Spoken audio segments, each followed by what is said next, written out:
The following program is intended for mature audiences.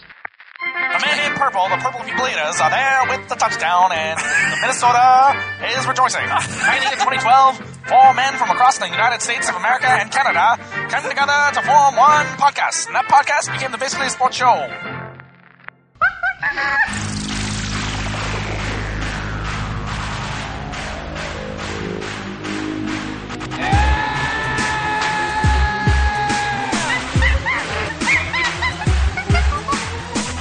Listening to Basically a Sports Show. Follow us on Twitter at Basically Sports. Subscribe to our podcast on iTunes. And download every episode and more at basicallyasportshow.com. Now here's your hosts, Zach, Greg, Mike. And you're listening to Basically a Sports Show.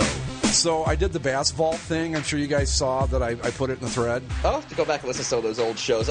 Because honestly, you know, in terms of my memory, like, the more like radio era is just a blur to me. I don't remember anything about it. You know, it's funny, neither do I. I listened to some of it and I'm like, I have no memory of doing these shows. I remembered a lot of them because what I did is I went through the thread on the boards because Andy would post each show and I'd find the link and post it on the Tumblr page. Yeah. And some of them I'm like, when did we talk about this? When did we do this? But the more like radio thing, that was like the dark, like our dead ball era. That was like the dark days of the show there because it wasn't good. The only thing I really remember about the more like radio era is that we had to listen to those god awful commercials for those other shows that we had to promote. Yeah, Slashly. Yeah. Oh God. Yeah, that's Kinger's show, right? Yeah. I don't know that there was ever a worse fit for one show on any network of any kind ever anywhere than we were on that network. I still think you should have gone on the sex show, Greg. I really wanted to, but they wouldn't. I said, hey, I'd love to do it, and they never got back to me. I thought it would have been hysterical because I'm not comfortable talking about that stuff, so it would have been just great. Go on as an uncomfortable, polite Midwesterner. Right, exactly. Yeah. I don't know. I think it could have worked, but well, no. Depending on who we could have kept sticking it out, but the problem I had, which of course we talked about plenty of times, we never knew what the listenership was. No, we either had 11 listeners or 25,000. Right. We could never figure out how many people were actually listening to the show at any given time. Do you guys remember we called their listener count? We called them the whatever the fucks because we didn't know what they were. Yeah. Yeah. It was fun though, going back and like reading all the pages in the thread and like going through all the history of the show and all that. And then it hit me. I'm like, God, we have been doing this a long time. It's going on 3 years now. NFL opening day is going to be year 3. Yeah. That's only a couple months away, believe it or not. I might be more excited if the NFL gave me a chance to miss it. But really? I've done pretty well in avoiding the NFL so far. Me too. This offseason, I think. So have I. Although they had an America's Game marathon on NFL Network a couple weeks back, and I watched a bunch of that. But that's not really the same. I just wish they'd start showing the NFL film Super Bowl recaps again for the Super Bowl because that was a yearly tradition. Oh, that was awesome. When ESPN used to do that, it was great. TSN would play it up here. I'd wake up early. I'd, watch every Super Bowl ever, and then I'd watch the game. It always brings me joy to watch John Elway fail in so many Super Bowls. Me too. Yeah, that is, given how dominated the Broncos were in all of their Super Bowls up until the 90s, you got to take some solace, Greg, in the fact that, if the Browns had made it, they probably wouldn't have won anyway. I think they would have beaten the Giants the year that, was it the, 86. I think they would have beaten that Giants team. You think so? Or no, not the Giants, the Redskins in 87. I think they would have beaten the Redskins team in 87. Well, didn't that Redskins team, weren't they starting their backup quarterback at the time? I don't know. Was that the Mark Rippon Super Bowl? I don't even remember. No, that was the Doug Williams Super Bowl. Doug Williams Super Bowl, yeah. I think they would have beaten them. I think they would have given the Giants a good game. I'm still thankful to this day that they didn't have to play that 49ers team. Do you think the Cleveland complex would be worse if they made it to that Super Bowl and then just got humiliated? I mean, the Cleveland persecution complex is pretty bad, but I'm just imagining a Cleveland where their one Super Bowl appearance was an absolute blowout. You know what, though? It's probably worse. The persecution thing didn't really start until the early 2000s. Well, you were mentioning that it didn't start until the Browns left. Yeah, and all of a sudden it became like this persecuted, oh my God, what was us place? And I'm like, when did this happen? Well, I missed the meeting. I think it probably was a combo of the Indians losing the World Series, the Browns leaving, because those all happened around the same time. Yeah. And the Cavs were pretty bad then, too. Yeah. But, we talked about it last show. This Cavs team, they're not done. So, you'll always have that. Kevin Love is gone. Yeah, Kevin Love decided to go free agent, which surprised me just a little bit. He still might resign there. Yeah. But if I were the Lakers, I'd be doling out a little cash. That was my first thought when I saw that. I don't know. UCLA products, Kevin Love. Yeah. Zach, I don't know. He might want to go to the Clippers because they represent the city of Los Angeles. Well, they represent the rectangle of a basketball court. They represent a game show, is what they represent. You know what I was thinking? The LAC logo, them claiming it's a basketball court, is even more contrived than the stick and rink Vancouver Canucks logo forming a seat, and that was already pretty contrived. At least there's a stick. Right? And a rink isn't a perfect rectangle. It has rounded corners, so you could see it. Yeah. But this is this is just a rectangle. There's no 3-point line. There's no key. There's no way to determine that that's a basketball court. I was trying really hard to give them the benefit of the doubt. I was like, maybe the notches of the H are like the lanes. I tried really hard, and it just wasn't working. All I see when I look at that is The Price is Right. That's what I see when I look at that logo. I can't see anything else. Have you seen the new Atlanta Hawks? Yeah, I'm looking at them right now. Hot take. Uh-oh. A hot take. I like them? I would say I'd like them if they made two changes. What would you like changed? I'd like the ATL replaced with Atlanta because I hate I hate ATL. I don't mind the ATL. I'm not feeling the A in the ATL. Oh, what? You mean the ET from Atari? Yeah, the lawn chair sort of thing. Yeah. I get what they're trying to tie it into the Pac-Man logo, and it didn't really work. But I don't like the ATL, and I would have replaced the Volt with just like gold or yellow or athletic gold or whatever. Well, you know why they chose that color, though, right? Because they're going to Nike in a year. No, it's a tribute to the Pistol Pete uniforms. Really? They had it was the neon green. Yeah, I could see that. Yeah. I mean, I don't know. Did they actually say that? Yeah. It's a tribute here, Mike. I'll show you. I guess it's a tribute to these. No, I know the uniforms in question. I just didn't know anyone. In retrospect, I always wondered why the Atlanta Hawks ever wore that. I don't know, but I always dug them. I loved that era when the NBA did the side stripe things there because the Pacers used it, the Hawks, the Bullets for a while. And, yeah. So, big picture, all in all, I have to agree with Zach. I kind of like them. Like they're kind of weird. Like they're kind of Nike jerseys, sure, but they're unique. I don't know if this is like a response in my head to what we saw the Clippers just do. Bland and dumb and where they didn't even bother getting new jerseys. Right. Whereas this, it's like at least they're trying something, right? Mm-hmm. Yeah. And I think they're actually not half bad. The only thing that bothers me is the fact that the logo is just red and white, and that there's no yellow or Volt or whatever you want to call it. Here's my thing on them. All right, I like the black one. I like the white one. The red one's okay, but I don't like the ATL. If they're going to do the triangle thing, I wish they would have done it throughout instead of just down the side stripe. I like it down the side stripe though. That's one. You mean on the pants, right? That's actually one of my favorite parts about it. Like I should hate it, but I kind of like how it's just limited to the side panels. But yeah, but it's not just on the side. It's only on the side panels on the shorts. Yeah, no, on the jersey. No, the whole thing. I like it. I should actually, and I like that triangle pattern. Mm-hmm. I do too. I think the triangle pattern's cool. I like that. I hate the justification for it. Yeah, that's dumb. What is the justification for it? That it's the shape of an attacking hawk. Somebody on the board said what I think should have just been said. Hey, we thought this looked cool, so we put it in. Nope. Well, they got to go with corporate speak. Well, these days it's all corporate speak. It can't just be like, "Hey, we liked this, so we did it." If you look at Chris's article on it, he put a picture of like the roof of the Omni. The old Omni, and if that was the reasoning, that makes sense, and I think that'd be a cool little nod to the past. Right. I liked what Chris said here. Unless Atlanta has some sort of nickname like Triangle of the South, this is all I've got. The two things that bug me are the lack of neon, or just the one color logo, and the fact that all the jerseys say Atlanta. I'll also say one thing I don't care for, but it's so minor it doesn't even bother me, is I don't like the alternate logo that they put on the waistband.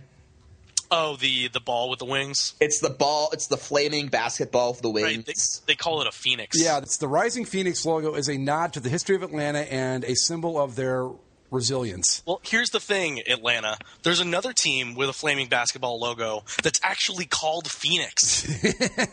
Maybe you should leave that to them. Apparently, the logo... I've heard rumors that logo was only designed because the NBA requires every team to have at least one logo of a basketball in it.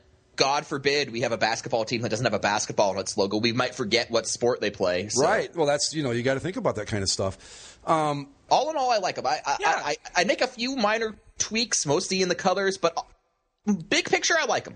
The only thing I don't like is the mix and match aspect. I think there are some horrific combos that could come out of this. Well, to me, when I hope that's not true. When I see a basketball uniform that has different colored pants from jerseys, I think like high school or like JV. Do you remember the Wizards alternates they had? Oh, the gold for the black. Those were terrible. Wasn't that a look that a lot of teams used back in the 50s? Yeah, when you could only afford one button of shorts. Right. I believe the Grizzlies 2 years ago when all the teams did those ABA throwbacks. Yeah. They threw back to like the Memphis Tams or something. Right. Yeah. They had yellow jerseys and green shorts. Yep. Those pretty bad. But of the mix and match options that I saw, I think the red jersey with the black pants could be okay. Yeah. I would go the other way. I would say that if you're going to do the mix and match, I would prefer the darker color be the jersey and the pants be the lighter color, because I think the opposite just wouldn't look good in basketball. But I got to say, I looked at these the first time and I wanted to hate them because I'm so old school. But I thought, I can't. They're not bad. They're not bad at all. Yeah. And you know what else? I think this is going to be one of the rare cases where these are going to look actually even better when you see them on the court. Did you read the UniWatch article on them? I started to, but I didn't get through it. Something that he brought up that I think is interesting, at least when it comes to the world we live in when it comes to jerseys. Do you think that these are... they're not exactly a timeless sort of look, right? No, not at all. These are very much a product of the here and now. Do you think that matters anymore? This is going to be a thing. They're going to change these in... maybe 10 years. Well, you got to remember, it's something to think about, and you guys aren't going to like this much, but these things aren't even aimed at us anymore, even you guys, as young as you are. This is all for, like, the kids, the 12 to, like, 21-year-olds. That's what they're shooting for with this. Yeah. But as far as the timelessness thing, that was my first thought. These aren't going to stand the test of time, but they don't have to. If you're not the Lakers or the Celtics or like a quote-unquote legacy team, I don't think it matters anymore. But if you look at the Hawks' uniform history, they've actually never been a team that has had a timeless look. They've always sort of gone always had trends. weird jerseys. Yeah. The Hawks are one of those teams that has always sort of been evocative of the times. The only uniform I can think of theirs that would even come closest to like a quote-unquote legacy look would be the Dominique Wilkins era uniforms. Yeah. And that's just probably because that was one of their better periods as far as being a good team goes. But when you look back at their history, those weren't around that long either. I think you're right, Mike. They're just going to constantly change as things go. Yay or nay on the Atlanta jerseys? I say yay. Yeah, I'm going to go with a yay. I think they're all right, yeah. 76ers. Okay, of all the NBA reveals, this one's my favorite. I love these. I do too. Yeah, I mean, they're classic Sixers. Yep. This is a team, though, that, like we were talking about, this is a team that kind of has to stick to the traditional route. I mean, they didn't for a while. Remember the Allen Iverson with the graffiti? Right, yeah. Oh, hip hop, their rabbit mascot. Yeah. These are great. I love them. There's not a thing. The only thing I don't like is I would like to have seen Sixers on the home uniform. See, I disagree because I hate the Sixers word mark. Fila, in my opinion, the Fila is the best option the 76ers have for a word mark because they can't say 76ers on them because Philadelphia is too long. Philadelphia is too long. Sixers, I hate half nicknames, so I hate Sixers. So Phila, it's not perfect, but in my opinion, it's the best option available. Well, and it's historical Philadelphia 76ers jerseys. Yes, like when you think of Dr. J, he has Phila on his chest. Didn't I he? was thinking it was Yeah, the Wilt did. Chamberlain. I thought it was the Wilt Chamberlain era was the Phila era for the Sixers, 76ers. Well, Excuse me. Either way, But historic. yeah, it's players. right. It's not something. It's not some contrived thing. It's existed before, which is nice. The red, white, and blue is a nice balance. It's not too much of one or the other. I think the stars are used conservatively. I guess like they yes, could it obviously was- just like It they was could Wilt cover Cham- these things in stars. It was Wilt Chamberlain who Was had it? the Yeah. Okay. Just the Charles 3 stars on the jersey and the 3 star, or is it 4 stars on the jersey and 3 on the shorts? Looks like either 3 way. each. Nope, 4. Okay, 4 on the jersey Yeah. and 3 on the shorts. Yeah. I like these. They're restrained. We do know from the Charles Barkley era that they can go a bit overboard with the stars. You Just look how happy he is to be wearing that uniform. just look at his face in that jersey, and you know exactly what he's thinking. These are terrible. These are terrible jerseys. I'm on a terrible team. Trade me. But Trade yeah, me to Phoenix so I can lose to Michael Jordan. I love the new Philadelphia uniforms. These are great. Yep. And the I like the circle of stars on the waistband. Yeah. I mean, all in all, Philadelphia, I think, they didn't go crazy, but I think they won well, I take that back. I can't say they won. We haven't seen what the Raptors are going to unveil. Well, and they're not winning because apparently there's guys that have decided they're not going to play for the Sixers next year. And I guess some organization, maybe it's the NBA, is doing an investigation to just determine how poorly run the Sixers actually are. Well, just from the outside look that we get, it seems to be pretty poorly. Yeah. I mean, But yeah, these are great. But when it comes down, did you scroll down and look at the details of the jersey? oh yeah, no, the details are the best part. The chain stitching on the stars, Yeah. is great. Feel a tough, whatever. Right. That's teams just do stupid crap like that, and that's going to be tucked in on the game jerseys anyway. So. Right. Well, Thank God. that's the NBA version of hanger effect. Yeah. God. But no, these are perfect. I don't. There's nothing that I don't like about them. I maybe put some outlines on the numbers and word mark, but No. These By are the great way, just right Greg. there. Yes. We were both right on the numbers of stars. There are 7 stars on one side and And 6 on the other. I get it. Yeah. 13 star. Oh, look at that. So otherwise, it looks super unbalanced and dumb. I understand that there's symbolism, but that just makes it purposely unbalanced. Well, but 76ers. Like 7 on one, 6 on the other, 7, 6. 7, 6, 13. 13 original colonies. Exactly. There you go. See, it's all. Well- It works on layers, Zach. It's unbalanced for.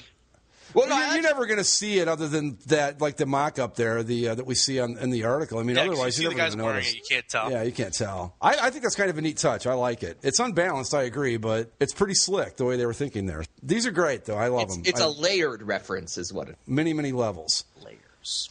But yeah, these are cool. I love them. Very nice. We didn't talk about the Milwaukee jerseys either, did we? Oh no, we have not. I don't like these. The only thing that I don't like is the blue and black stripe under the armpit.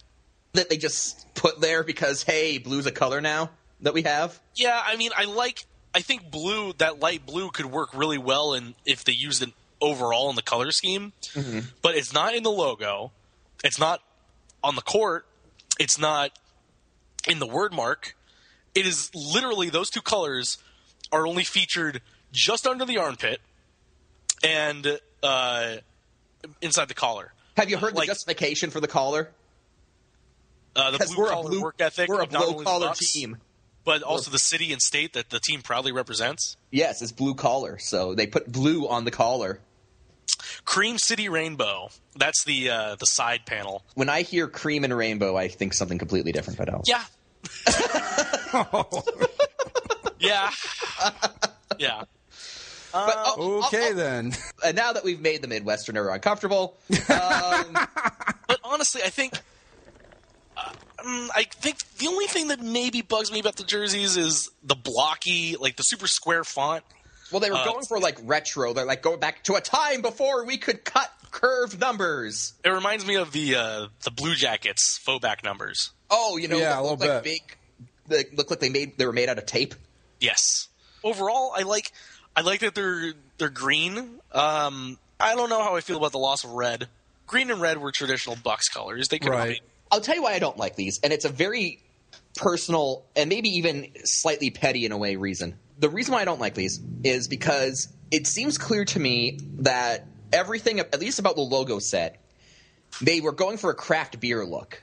The logo for the Bucks, the new Bucks logo, looks like something you might see on the label of a microbrew. Now, the reason why but continue. The reason why this bothers me, yes, also Jägermeister, is because a friend of mine is on a craft beer kick, and he keeps inflicting these horrible IPAs on me. Oh, God. So every time I see this uniform and the new Bucks logos, I now get the sense of hops. I start smelling hops. Well, that's what, and I want nothing to do with it. You should think of Milwaukee. You should think of beer and hops. Right? Maybe? Yeah. Yes, but it's not a pleasant memory because they suck.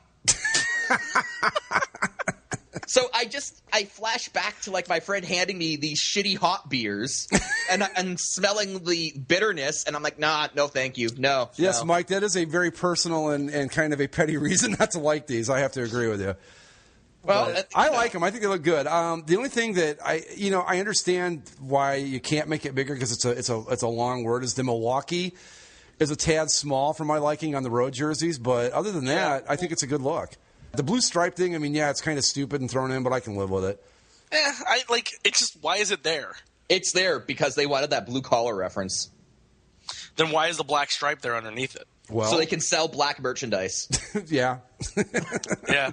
And the other thing that is super dumb, their version of the hanger effect on the hem, the Fear the Deer, is upside down so that the players can read it. The players can read it. But except that players tuck their jerseys in the NBA. But if you really need that moment of inspiration, when they're tucking it in, they're like, hey, Fear the Deer. Yeah, it's dumb. It's at the bottom of their uniform. Serves as a reminder to the players each time they put on their uniforms of the aggressive attitude and team spirit they're expected to carry with them on the court. Have you ever seen how aggressive a deer is?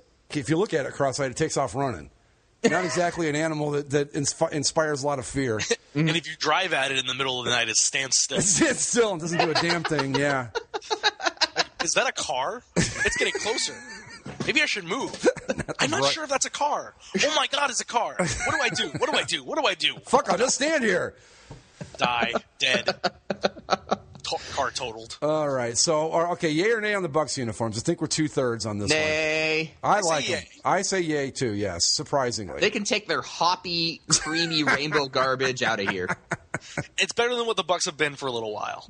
The Bucks got it right their first go-around, and they've messed it up since then. I agree with that. You mean the very first go-around, like way back at the very beginning? Yeah, their very first uniforms. Yeah, those were awesome. I think they were good up until the purple jerseys. Yeah, the purple was when stupid. When they first put in the anatomically correct buck, and they have which looked like someone had shot and mounted the team mascot. Yes.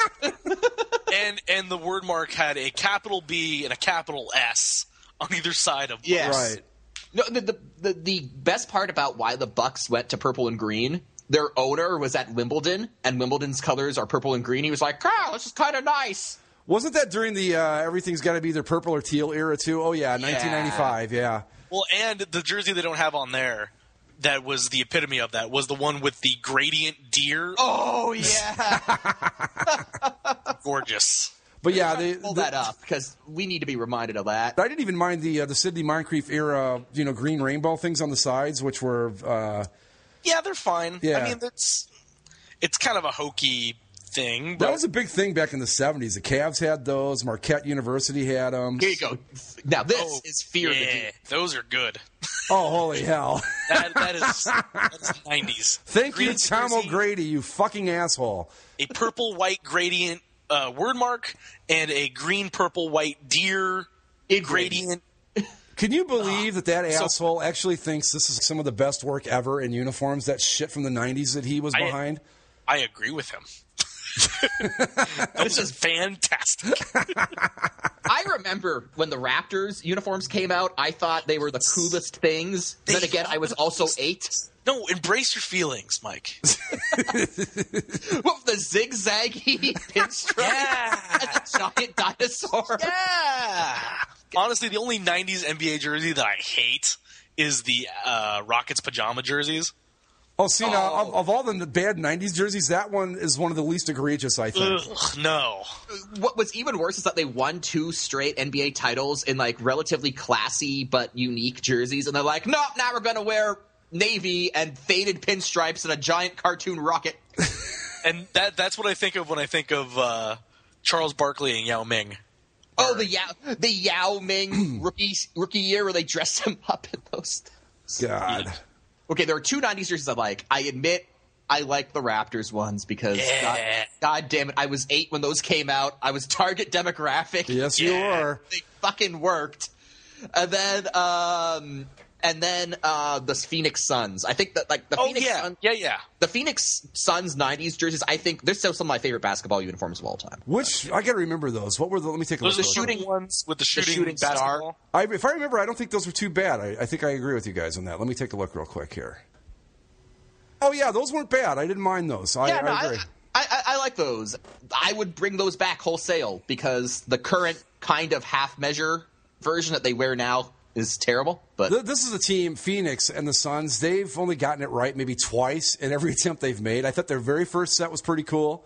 Mm-hmm. And then the 90s set, and the rest are just kind of like, ew. I liked the one following the the one following the 90s set was terrible, but I loved their reasoning. It's like, we're going to stick gray in it for reasons. Right. Like, because for some reason, gray, when you think Phoenix Suns, you think gray. Exactly. Because gray is immediately what you associate with sunshine, of course. Yes. All right, shall we move on to what's next? Let's move on to the hockey jersey news. Caps bring back red retros as new alternate uniform. And Greg is the one happy person about this. I like the white version of this jersey a whole lot better than the red one. I do too. I told Mike before we started recording tonight, I know that the knock on traditionalists is that we like stuff just because it's old, and that's not always the case, but like I told Mike, I'll be the first to admit I like this solely because it's old and it's what I remember from when I was a kid. I got to be honest. The thing I hate the most, to be perfectly honest, is the white yoke. See, I actually it doesn't work for me on this. I actually like white yokes on dark jerseys. I wish we'd see more of it. I liked it on the Tampa Bay Lightning's jerseys. Mm-hmm. I don't like it on this Capitals jersey. Have you seen the mock-up someone did where they put the Weagle on the front? Yeah, I like that. I think part of it is this version of the Capitals logo is just so of its time. Like if that was the Capitals logo now, it wouldn't work. It is too 1970s, and as far as making this concept work in the modern era, I think the current logo does a fine job. Yeah. Well, the other thing is it's not the best, but it works. On this one in particular, on the other versions of this logo, I can clearly tell that the stick is supposed to be a T. Here it looks like a capital L. And, of course, the fact that the capital is spelled in all lowercase letters. Yes, of course. But, hey, you know what? Well, I'm thinking about it before I forget. Mike, this should make you very happy. Steve Yzerman named GM of the Year in the NHL this year. Well, you know what? He can have that because his team got Chicago'd. So we had the NHL awards last night. Is there any sadder award show than the NHL awards? Well, yes, the Adult Video Awards. Yes, there's one. No, you know what? There's more dignity there.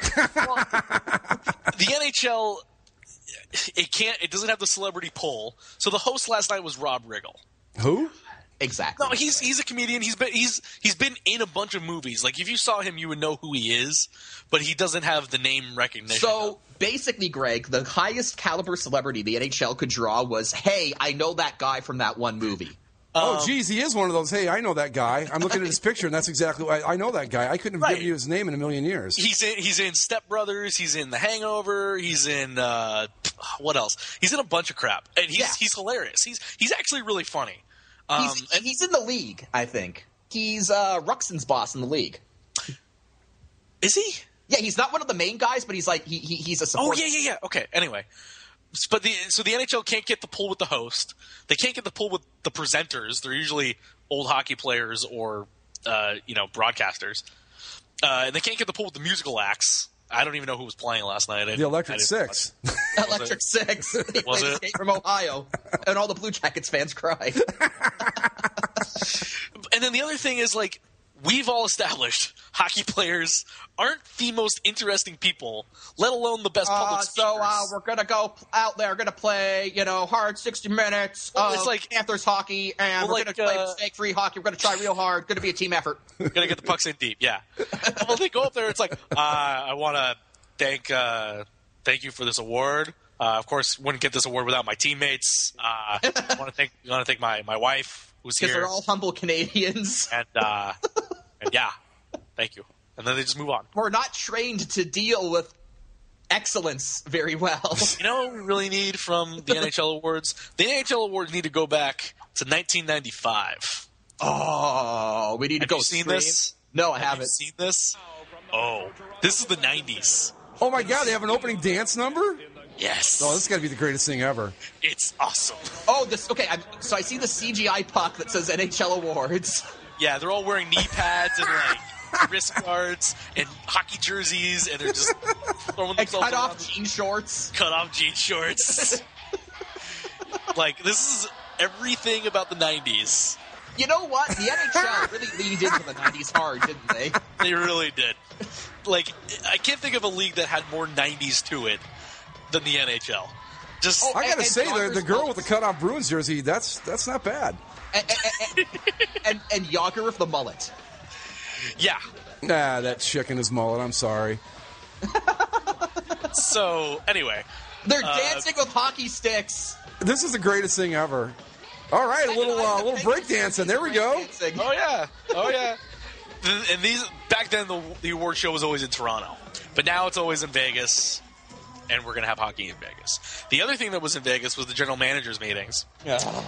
And the board of governors meetings. And we got some new rules approved for next season, boys. Mm. We'll get the less egregious one out of the way first. Mm. We're getting coaches' challenges, but only on goals that pertain to goaltender interference and offsides. So, like, if they think that it went offsides and then on the subsequent play they score, okay, then they can review that if you have a timeout left. I was going to say, because if you had let them challenge offsides just in general, oh my God, that would be ridiculous. No, it's only if a goal is scored. Okay, all right. Now, my question is, will they have flags? I don't know how they're going to do it. I want them to have flags. I would assume they just wave at the referee and be like, hey, I'm challenging that. Yeah. If it's after a goal scored, everything's going to stop. So there's a natural break there to actually challenge the play. So it wouldn't be like they'd have to throw anything out there during the middle of the action. Oh, that would be pretty funny. And then, of course, on goaltender interference, and the way it's going to work, they're not going to send it upstairs. They're not going to send it to Toronto. It's going to be like the NBA, where they have a little monitor at the scores table. That's pampering the refs. I'd make them crane their necks up to watch the replay on the jumbotron. Make them watch it in front of all the fans. Yeah, that'd be great. Yeah. So that's good. That's a nice step for the NHL. Yeah. The other thing, of course... This is why I've been so mad about the NHL lately. It's kind of just all been leading to this. Here we go. Over time, we're getting rid of the 4-on-4. We're keeping the shootout, and we're putting in 3-on-3. Because the NHLPA was, quote, adamantly opposed to doing 4-on-4 then 3-on-3 like they tried in the AHL and worked pretty well, because that's an extra 2 minutes that they have to play. And God knows in those extra 2 shifts they have to play that you could get injured. Well, theoretically you could, I suppose. Yeah, but theoretically you could get injured like rolling out of bed in the morning. So. Well, yeah, I know, but my point, if that's their concern, why not do this then? And maybe they did in the AHL, I don't remember. Why not make the 5-on-5 period 3 minutes or the 4-on-4 period in overtime 3 minutes and the 3-on-3 2? And there you go. What they did in the AHL was 4 minutes of 4-on-4, and then but it wasn't a hard 4 minutes. It was 4 minutes, and then the first whistle after that, they would change over to 3-on-3. But the players didn't want that because of injury concerns or whatever. And I guess the general managers were really like, well, we need to change something. So here's my big question, right? Why did they need to change something? Well, it's the NHL. Not necessarily that. The general managers have seen that, okay, we realize that the shootouts are a problem and we need to avoid the shootouts. Yes. We're so determined to avoid the shootouts. You know what you could do to really avoid shootouts altogether? Get rid of them. Not have shootouts. Yeah, that would solve it. But then we have to have a winner and a loser, and everybody needs to have a participation ribbon. No, we don't. We can go back to ties. I'm sorry. We could, but the NHL, I guess, thinks that they're too far down the rabbit hole or that the casual fans will get bored. I guess I can sort of understand that, but yeah, all right, fine. I'll let them have this one because I could argue all day, but they're never going to go for it, so what the hell difference does it make? So now we get 3-on-3. No, okay. Well, how many? Okay, let me ask you this in the AHL. I don't know if you know or not, but it just seems to me like at 3-on-3, you're probably going to get a goal at some point, aren't you? I think we went over it that like the number of shootouts dropped 65% in the AHL last year. But the other thing is, it was just one season. Normally, they try these things out for like 2 years or 3 years. Yeah. So it could just be a 1-year anomaly. Who knows? I mean, if we can avoid the shootout, I'm okay with it. But it's still it's still gimmicky as all hell. See, that's my problem. The rightful rejection of the shootout comes from the fact that it's artificial, that it's constructed, it's gimmicky. 3-on-3 is just as artificial and constructed. How often does a naturally occurring 3-on-3 situation break out in the NHL? Honest to God, I don't think I've ever seen it. I mean, I'm sure it probably has at some point, but I've never seen it. I think I remember seeing it one time. Having the shootout as a tiebreaker it's completely contrived, right? Mm-hmm. Like, you take the excitement of a penalty shot. It's in the heat of the action. It's, he just got hauled down in a breakaway. Oh, yeah, penalty shot. Oh, my God, guys, penalty shot. Now it's like, okay, penalty shot, yeah, line up. At least with 3-on-3, you have guys. It's still hockey, sort of. And playing a position and having a defenseman and that sort of thing. Of the two options, I would rather have the 3-on-3. I don't like either one, but at least 3-on-3 resembles hockey in some way, shape, or form. It's not the best solution, but if it means eliminating more shootouts, I got to go with it because I don't. Again, though, if they want to eliminate the shootout, just don't have it. I mean, that is. I understand. That is the path of least resistance. Hey, there's something we don't like in our game. We want to make a rule to change it. Well, then let's get rid of the thing. But you see, that's the thing, though, Mike, is that the casual fan, they want a winner or a loser. They're not willing to settle for ties like we are. That's why you can't just get rid of it. I think the only way to fix this, if you truly need to keep the shootout, you need to devalue shootout wins. I've always been in favor. Now, once we realized it was a problem, I've been in favor of having regulation wins count as 3 points, like going to the European model, and making shootout wins worth less. The problem is when the points are all the same, then you have teams that are just going to play for the shootout. Well, the thing is that once you get into overtime, you're guaranteed at least a point. So you pull back, you don't play. Exactly. And then, you hit the shootout, and then you got a 50-50 chance at a win.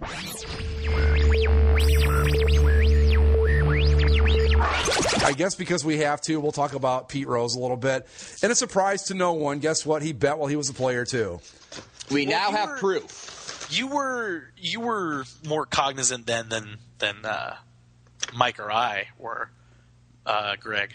What was the reaction when it first came out that he was betting? Obviously, at first it was shock because no one knew about it. But as it progressed, a lot like it is now, where you had two distinct sides, the defenders and the other side. And it's been pretty much that way ever since. Mm-hmm. It's I don't get how people can defend him and say that he needs to be in the Hall of Fame and all that, there are two arguments to be made. I can see both sides of it. He bet on the game of baseball, which is the number one sin that you just can't do that. It's posted in every locker room in the league. By the same token, the Hall of Fame should not be about, I mean, I guess to some extent it should be like if you were found out to be a serial killer, maybe you leave him out. But otherwise, see, here's the thing, and I know where you're going, Greg, and I just want to get this point out there. There are a lot of people of questionable morals in the Hall of Fame. Ty Cobb was a racist piece of shit. Right.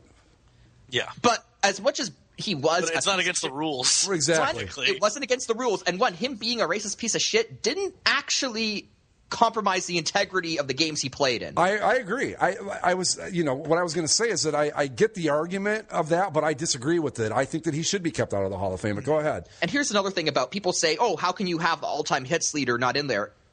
Records are made to be broken, okay? Nobody thought Gordie Howe's records would be broken until Wayne Gretzky came up and obliterated them. Point being that, we all see Pete Rose's records. We're like, oh, you can't keep him out. Maybe it'll be 5 years, maybe it'll be 10 years, maybe it'll be 50 years, but someone's going to come along who's going to break those records, and then you won't have to worry about the all-time hits leader not being in the Hall of Fame anymore. And here's something else about Pete Rose that I think gets lost in all this, especially over the years. Pete Rose, at no point in his career, was what you would consider a dominant baseball player. His hits record is a result of just consistency, just showing up every day. He wasn't like a 380 hitter. He wasn't a superstar. He was just a guy that played for a long time and got more hits than anybody else. So it's impressive. Don't get me wrong, but is it really as impressive as, like, say, what Hank Aaron or Willie Mays or somebody along those lines did? I don't think so. I was going to say the same thing about Hank Aaron, though. Wasn't he always considered just kind of a consistent home run guy? Never just pounding him out every year like Bonds eventually did? I want to say that I'm 99% sure that Hank Aaron never led the league in home runs in his entire career. So, but the point being is that, yes, Rose was the all-time hits leader, but let's quit acting like we're keeping Babe Ruth out, or a guy that was a dynamic. I mean, and Rose was in some areas a dynamic quote unquote ball player, but he was not like a guy that like a Mike Trout, Bryce Harper today, where you will stop what you're doing to watch him hit, or Albert Pujols in his prime. He was never like that. He was a guy that hustled a lot, was a singles hitter. Let's quit treating him like he's the greatest fucking star of all time, because he wasn't. It's as simple as that. Well, I think it's just because the record, but. The only two arguments I have for Rose are what you brought up, Greg, where it's the same argument that I used on this very show about the steroid guys, that they should be in the Hall of Fame because it's a museum, right? But not necessarily honored, but just to say, hey, this is a part of the history of baseball that these guys were really good, but they also took drugs. Yeah. And so you could say, well, he was the all-time hits leader, but he also bet on the game and was banned from the sport. Right. And then the other argument for Rose, and I mean, once you get by the betting is bad thing, okay. But as far as we know, he only betted his own team, right? Still. I know. But if you're gonna bet, if he was betting against the Reds and tanking on purpose. Well, that's the thing, though. Clearly, we've got a guy that was a compulsive gambler. He had a problem. Yeah. I don't think that – I mean, he can swear up and down all he wants that he never bet against his team. And knowing what his public persona as a competitor is, you almost want to believe that. But being that he was a compulsive gambler, there's always that seed of doubt. How can a compulsive gambler bet on everything in the world except that? I mean, do heroin addicts go, you know what, I'm not going to take heroin on Sunday because it's a holy day or whatever? I just don't buy it. Exactly, and that's the problem. His actions compromised the integrity of every game he was involved in, be it as a player or as a manager. And that's why he's out. And like you said, Zach, he is this is rule number one. It's in the locker rooms. This isn't some obscure rule that he could claim ignorance on. Right, yeah. He knew what he was doing. And that's why I think you need to keep him out of the Hall of Fame. You need to make it known that this is not okay. That if you do this, your legacy, your accomplishments will be null and void. Like I said, I can see both sides of the argument as to keeping him out, putting him in. Like Zach said, at the end of the day, it is a museum. It's not even officially affiliated with Major League Baseball, I think. But come on. But I know, but if you're going to put him in, okay, that's fine if you want to do that. But like Zach said, you have to note everything that he did. By the same token, being a baseball purist, like, somebody that's loved the game my whole life, I'm like, I can see not putting him in because he fucked up really bad. He did the one thing you can't do. It's not the Hall of Morals. No, that's the thing. It's not the Hall. It's not the Hall of really good guys. It's not the Hall of Morals, but at the same time, this really good guy did something that compromised the integrity of the game the games that he was involved in, and that's why you keep him out. Well, let me ask you this, Mike. That's something you note, though. I was just going to say, let's say that they do put him in, and they have an exhibit for him, and they make it abundantly clear. This guy did all of this, but you have to remember, he bet on his team while he was playing. He bet while he was managing. In museums, in history museums, are there not exhibits on the Nazis? There are, but those are we don't just not let them in because Hitler was a bad guy. Those are museums dedicated to world history. This is dedicated this is a museum dedicated to a game. It's dedicated to a game, and the results of the game that this player played in are forever going to be tainted because of his actions, and that's the difference. You can't be sure that the games he played in were integral. You just can't do it. To argue that point, can you really look at 4,000, however many hits he's got, and go, hey, we can't... Except those hits are in his records are there. his records are in the Hall. Yeah. People recognize him as the all-time hit leader. He's not being ignored. It's just that he personally is not being put in the Hall because of his actions, and I don't think that's unfair. And the other thing with Rose, too, is had he just admitted it back when it happened, right? Don't you think we'd all be over it by now? I think it would have helped, but you've still got shoeless Joe Jackson, who there's a very good argument that could be made that he never actually threw the World Series in 1919, still out. So I don't think that Rose admitting it back then would have helped his case any, because you just got to. If the Hall of Fame and baseball are going to draw that line, then it has to be a firm line. You can't say, well, we're going to keep out Joe Jackson, but we're going to put in Pete Rose because he apologized. You can't do that. Mm-hmm. Well, another thing to add is that he lied consistently. Oh my God, yes. He never came clean. First, he lied. He completely lied that he never bet. Then there's proof. He comes out. He bet as a manager. Then he swore up and down he never bet as a player, and now we have proof that he bet as a player. So at this point, why should we believe him if he says that he never bet that he never bet on games that he was involved in, or he never bet against his team? Well, not only that, he doesn't get the benefit of the doubt anymore. And not only that, but okay, this was in '86 supposedly when they have the evidence. Now you've got to wonder: was he betting from when he came up 61, 62? Was he betting from that point forward? I mean, was this an entire career thing? There's a lot of Hall of Fame or not. That to me, that's beside the point. What I don't get are the defenders, and I'm not talking about whether they should be in the Hall of Fame or not, but just the whole. They're like the Penn State people. It's like you just cannot see what's going on here. Like they don't get why it's such a big deal. That the argument is always like, well, like Ty Cobb was a racist, and I guess like Tank from the board said, Ferguson Jenkins, who got busted for pot one time, is in the Hall of Fame. I just don't think you can say getting busted for buying some weed in Canada is the same thing as betting on the game. They're just I don't know how you can even see that as being equal. And on top of that, let's be real here. If anyone was high when they played baseball, he should get into the Hall twice. Okay? I think Doc Ellis should be in for pitching a no-hitter on acid. I mean, my God.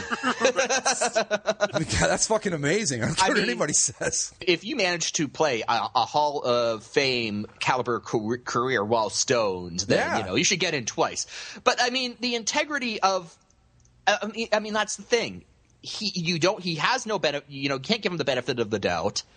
And so every game that he ever played in or managed, the integrity of that is compromised, and I think that is the key to why you keep him out. It's not a question of keeping him out because what he did was morally wrong, although that still holds. It's that the integrity of the games he was involved in, that's forever tarnished, and that's why you keep him out. It's not a moral thing. Yeah, like I said, I can see both sides of it. If I had a vote in the Hall of Fame, it would be about 2/3 emptier than it is right now. Well, because you have insane Hall of Fame standards. I absolutely do, but I would say no. But I can see the argument that you put him in with the stipulation that he had all these issues. I can see because the NFL, the Pro Football Hall of Fame doesn't have the character stipulation and the criteria to be elected. So. And you got to think there's probably some really bad guys in the NFL Hall of Fame or the Pro Football Hall of Fame too. Oh, but yes. I can see it both ways. Well, hell, O.J. Simpson's in there, and he was a double murderer. Well, that was after the fact, though. Well, this is true. Wasn't he a Hall of Famer, and then? Yeah, he was in the Hall of Fame long before that. Right. It's funny. I was just talking about him yesterday. When that whole thing with the car chase and the NBA Finals and all that was going on. I remember thinking, I was so hoping he wasn't involved in it because I just loved O.J. Simpson as a football player. And it just kind of everybody did. Yeah, right? I mean, but I grew up with him. I mean, I was like 10 years old and he was breaking the records and all that. He was like, O.J. Now, you think of him and you think of the Broncos.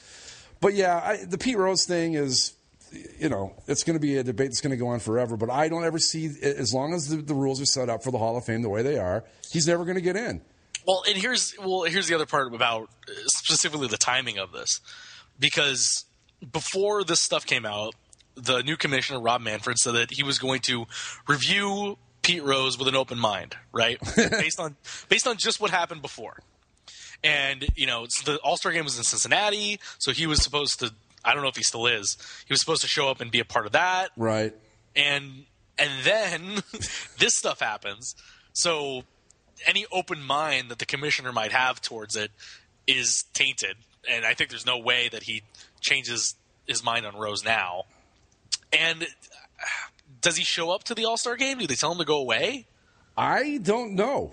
Because the Reds have always gone out of their way to still embrace him. They can't officially retire his number, but they put 14 bats on top of the smokestacks. Yeah. 14 flaming baseball bats, yeah. Nothing says Pete Rose like a steamboat with 14 bats on it, right? Exactly. Right. I don't know. It's just, that's the thing too. I mean, with the whole, I get he's banned from baseball, but why does that mean that he can't even go to a game at a park?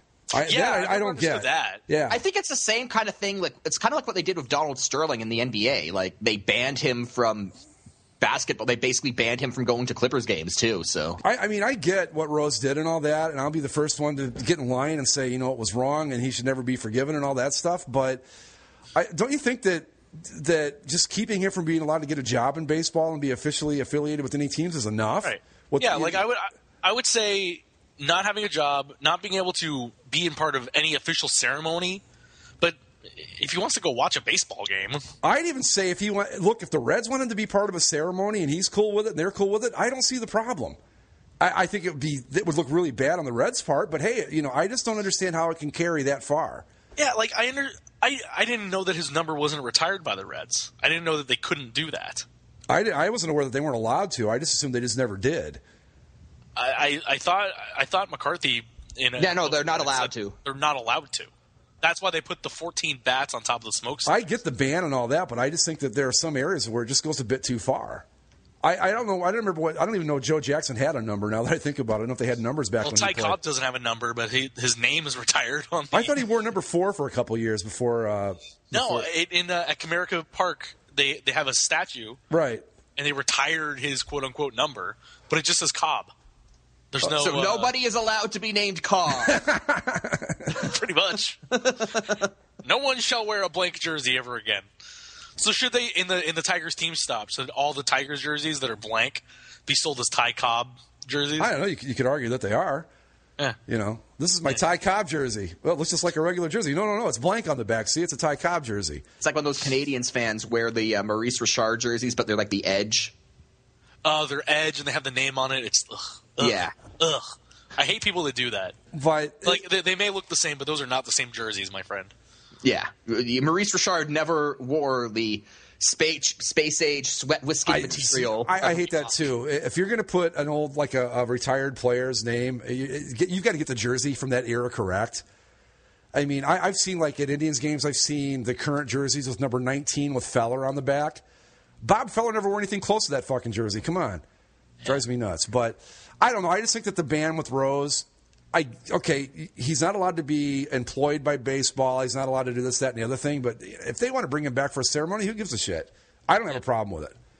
Let him suffer the consequences for his foolishness. I met him once. Really? Yeah, he's everything you think he would be. He seems like a douchebag. Kind of, yeah. Charlie Hustle.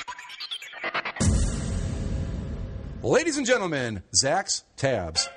Zach's Tabs! Nice. All right. Thank you. I want to start with a couple quick soccer notes. Last night at the LA Galaxy Portland Timbers game. Clash of the Titans there. The Galaxy won 5-0. That's like 63-0 in football, in real football. The important thing, or not the, I guess the important thing that came out of last night, Robbie Rogers, who plays for the Galaxy, scored his first goal for the LA Galaxy in his career. Okay. Why is that a big deal? Robbie Rogers was actually the first pro athlete to come out as gay and ever play. Well, be an active player and still be playing. He actually came out before Jason Collins did. Oh, really? Yeah, but nobody really knows about it. But the other reason that's a big deal, exactly. Well, yeah. But so he scored his first goal in the Galaxy, and it also just so happened that last night was LA Galaxy Pride Night. and they had a special package where you could buy a rainbow scarf and have a meet and greet with him. So because that's what soccer needs is more scarves. Well, no, but so on Gay Pride Night at the LA Galaxy game, the first openly gay athlete scored his first goal for the Galaxy. So that's pretty. Well, good for him. That's great. Okay, other soccer stuff. The United States women's team moved on to the quarterfinals. We're going to play China. It's a big deal. Go us. Go Canada. Canada also in the quarterfinals. I'm with Mike. Go Canada. They're playing the motherland, England. Yeah, Canada, England. We've got an all Commonwealth thing going. So here. how do you guys feel about that? Because I know you've got this affinity for the England thing going on there. So is this a tough one for you? Are all the fans and all the players just going to be yelling "Long live the Queen"? Whoever wins, the Queen will win the day. So, huzzah! But the other thing that comes out of this, did you hear about the Sports Illustrated writer? I did hear about this. Yes. Andy Benoit. He covers the NFL for Sports Illustrated. Oh, an NFL writer for Sports Illustrated was a closed-minded, pig-headed idiot. What are the He also odds, writes right? for Peter King's website. Oh, what a shocker. Really? So somebody tweeted Peter at him King. a highlight of a women's soccer goal from the World Cup. Like a good goal. It's actually almost as entertaining as the men's game sometimes. Oh, yeah, I remembered last summer Olympics. I was actually watching the Canada-US game, and that was one of the most exciting sporting events I'd seen. If only more soccer games were like it. So this guy tweeted the highlight at Mr. Benoit, said, and here some people, and then in parentheses, ahem, at Andy Benoit, argue that women's soccer isn't worth watching. So Mr. Benoit replied, not women's soccer, women's sports in general not worth watching. Oh, what a douchey thing to say. So he got he had another string of tweets that I can't find. They were deleted. They were deleted too. The Twitter march of shame where you try to pretend desperately that you didn't say what you said.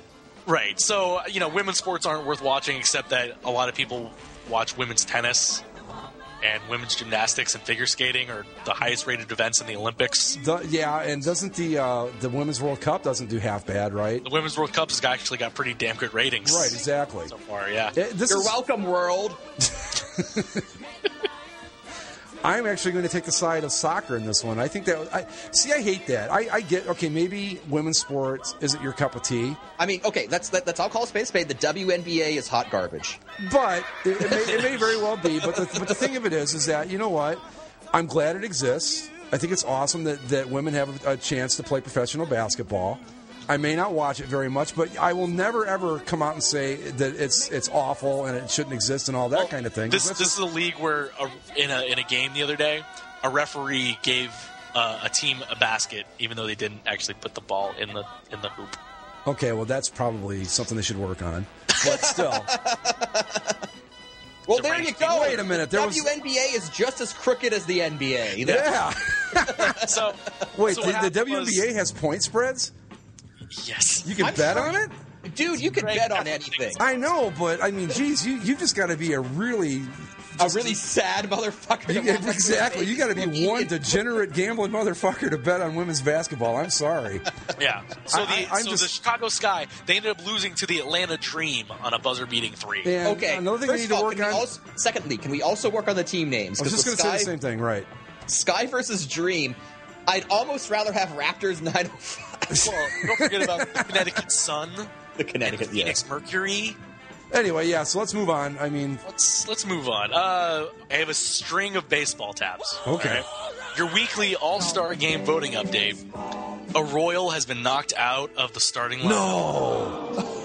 You know, somebody won't just be the Kansas City Royals versus the National League. Believe me, I don't agree with it, but I still think it would have been funny to see 7 Kansas City Royals start the All-Star game. That would have been great. So now, I was trying. I did my part to counteract this last week. Actually, as we were recording our last show, I was voting for all the Blue Jays. Mike, I have told you that is not the way you do this. I know. Mike, here's if you want to vote for Blue Jays, as of Monday, Josh Donaldson was only about 30,000 votes behind Mike Moustakas at third base.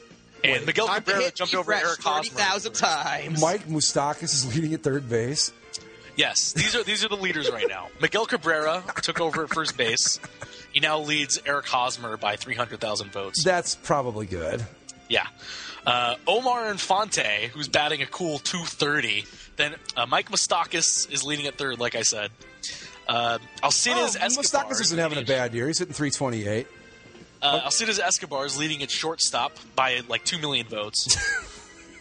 Kendrys Morales is leading at designated hitter by about 300 grand over Nelson Cruz. But he's having a pretty good season, Kendrys Morales is. Yeah, but I think Nelson Cruz is probably Nelson Cruz is having a much better season, yeah. Catcher Salvador Perez is leading by 6 million votes over Russell Martin.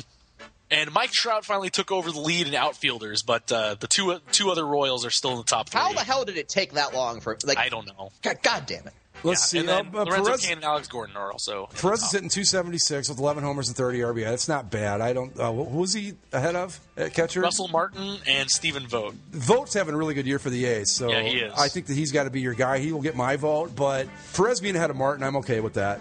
And what was the other one? Shortstop, Alcides Perez. Shortstop Alcides Escobar. I mean, yeah. Let me see. Is leading Jose Iglesias of the Tigers and Jose Reyes of the Blue Jays. I'm looking at here. Probably, I don't know, Jed Lowry, but he's out with an injury. So yeah, he's fourth in the voting. Lowry. Wow, man, shortstop's pretty bleak this year in the American League, isn't it? Well, Derek Jeter retired, so you know. You know what? Looking at this shortstop thing, I think Escobar is probably about the best choice. I mean, Lowry's hurt, so he can't play. He would be the obvious choice, but yeah. I mean, there's a few guys that deserve it, but not the whole damn lineup. No. You know what would be funny? If Hosmer's hitting 292 with 8 home runs and 39 RBIs, and he's ahead of Cabrera. Yeah. Well, he was. You know what would be funny? Yeah. If the All-Star game just ended up being the Royals versus the Cardinals. Okay, my vote. I'm not going to give you my official vote, but right now, first base, I'm voting for Albert Pujols. Yeah, absolutely. I mean, Greg, I definitely get what you're saying when you say, like, God damn it, people vote for the best players, because I agree. I wish more people did it. The reason why I vote for all Blue Jays is because I know no one else gives a shit.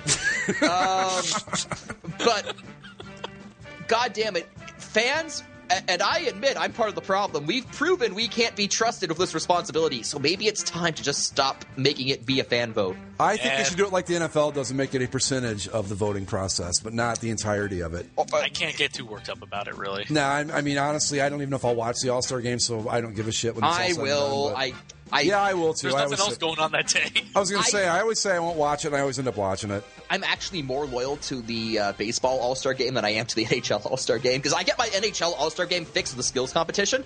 Right. The only All-Star game I watch is the baseball All-Star game, and maybe a little bit of the NBA because, you know, it's just street ball, but other than that... Well, I mean, I've got to watch the All-Star game, so I know who has home field advantage in the World Series. I mean, this matters! Yes. All right, so what's next? We did a story about this during the NFL season. There's a automated proofreading program called Grammarly.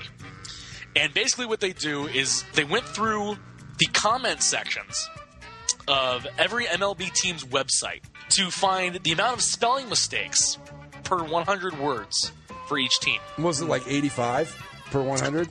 No.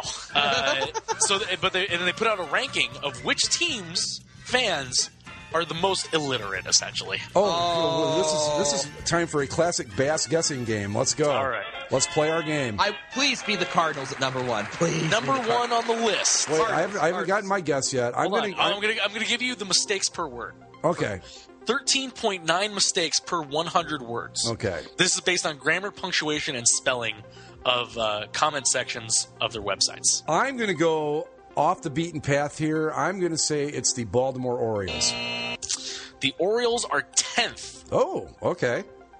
Mike, what's your guess? You going with the Cardinals? I know it's not, but I want it to be so bad. Cardinals are not the best illiterate fans in baseball. They are the 14th. Just below your Blue Jays at 13. All right. So it's number one in the league, the New York Metropolitans. The Mets. That's a little surprising. Second, the Philadelphia Phillies. That doesn't surprise me at all. No, not really. Third, the Houston Astros. 4, Kansas City Royals. 5, New York Yankees. New York, not having a good showing. No. 6, Detroit Tigers. 7, Oakland Athletics. 8, Colorado Rockies. 9, Atlanta Braves. 10, Orioles. Let's see, the Rockies one surprises me a little bit, too. 11 is the Red Sox, by the way, because I know it's the other one. Well, no, you got to understand, Greg, since they legalized marijuana, they don't know what they're doing. Good point, right. They 14, probably, like I said, the Cardinals. They knew they misspelled a word and didn't care. The Angels are where? Our Angels come in at number 20. Well, that's good. Now let's do the least illiterate. I'm going to go, again, off the beaten path and go with the Minnesota Twins. Twins are 22nd. That's not bad. Least illiterate. Seattle. The Mariners are 26th. Tied with the Cubs for fourth worst. Or fourth best, I should say. But this might be surprising to you, Greg, because you live amongst them. No way. The Cleveland Indians. No way. 3.6 mistakes per 100 words. That's the best? Yeah. And for further clarification, the company proofread 150 comments on articles from each of the 30 teams' websites. All the comments had to at least be 50 words long. No way. Wow. Would anyone have guessed the Indians? No. Well, and here's some other surprises. Number 29, not so surprising, San Diego Padres. Fine. Right. And then 28 and 26, the White Sox and the Cubs. That's a little shocking, too. But the Indians? I would have had them at least top 5. Come on. Oh, no way. You guys live amongst some very literate folk, Greg. Well, you'd never know it by walking around here, I'll tell you that. Maybe they can't speak, but they can write. Apparently. I mean, I'm just trying to think of like the Cleveland fans on the boards. I'm like, really? Yeah, yeah. We talked about the NFL one, right? I don't think we ever did. We didn't know. Who was what?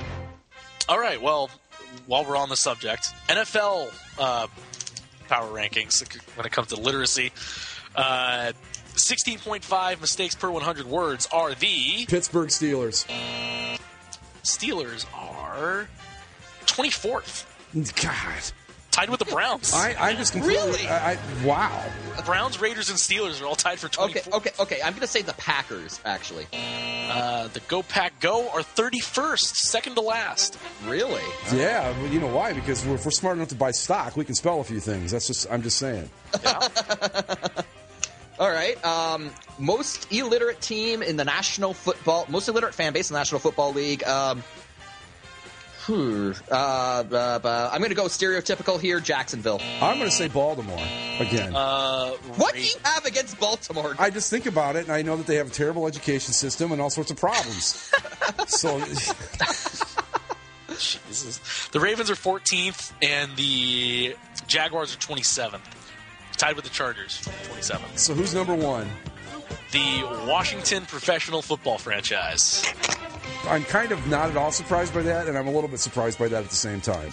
The second one also should not be surprising based on the dialect they speak down there. The Nolans Saints.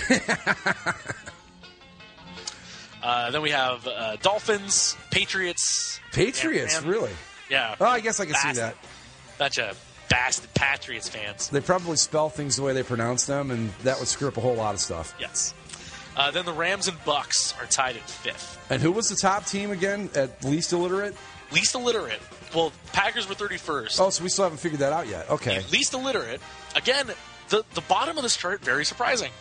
It's not the Browns again, right? The Browns are tied for 24th with the Steelers and Raiders. Wow, okay.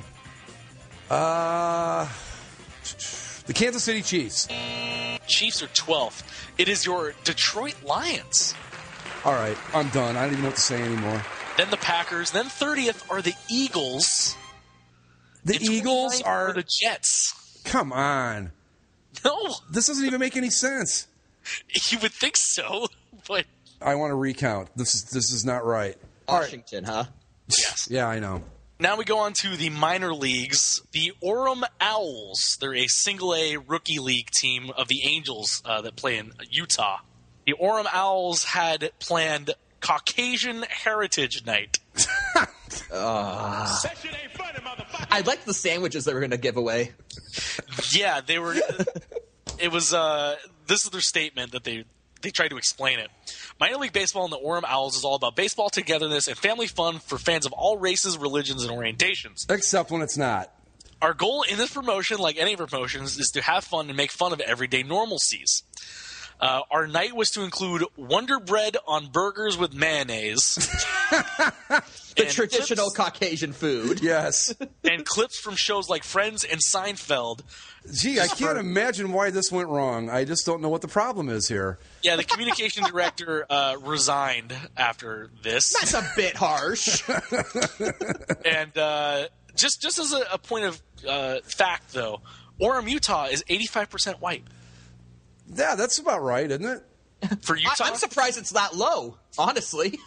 I mean, as a Caucasian male, I feel that my rights in this country have been infringed upon by canceling. Were you offended, Zach, by this? I was personally offended. I love Friends and Seinfeld and Wonder Bread and mayonnaise. Except mayonnaise is disgusting. My question has always been when I see something like this is how did this get past everyone to make it to the point where we found out about it? It's probably something like they were probably just all sitting around in like a boardroom and like they were all in on the joke and they all thought it was hilarious. Yeah, and then, so you know how we have Spanish Heritage Night and Black Heritage Month and all these other ones?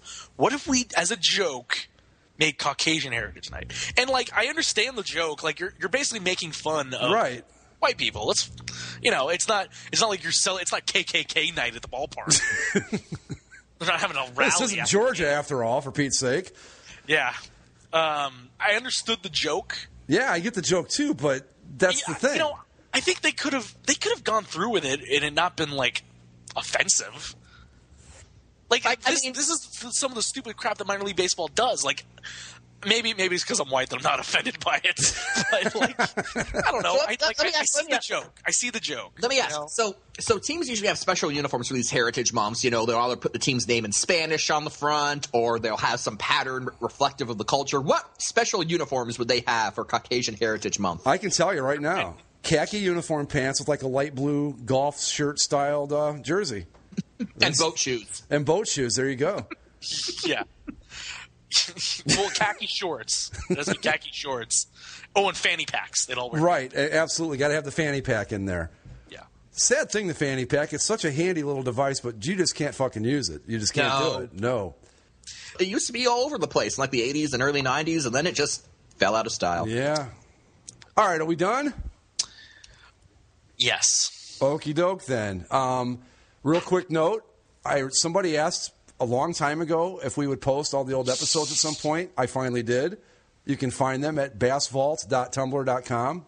Every episode. The vault has been opened. The vault has been opened. Every episode, all 48 episodes, the Andy era of the show. If you want to check those out, it's bassvault.tumblr.com. You can follow us on Twitter at Basically Sports, the website, basicallyasportshow.com, Stitcher, Spreaker, iTunes, and the YouTubes. And speaking of Spreaker, our listenership has gone up considerably on Spreaker. We used to get like 4 plays a week. We're up to like 30 a week now on Spreaker. So that's pretty cool, yeah.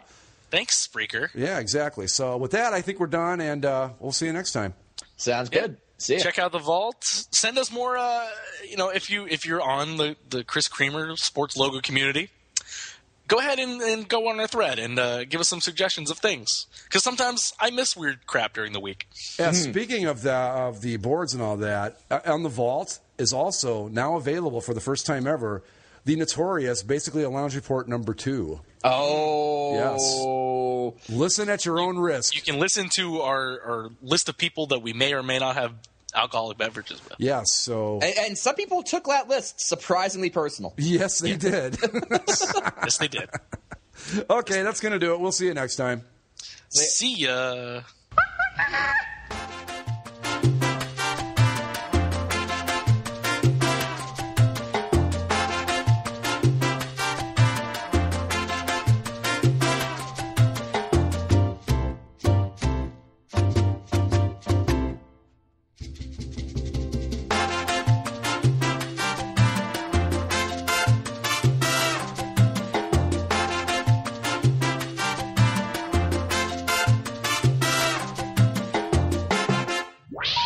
Please hang up and try again.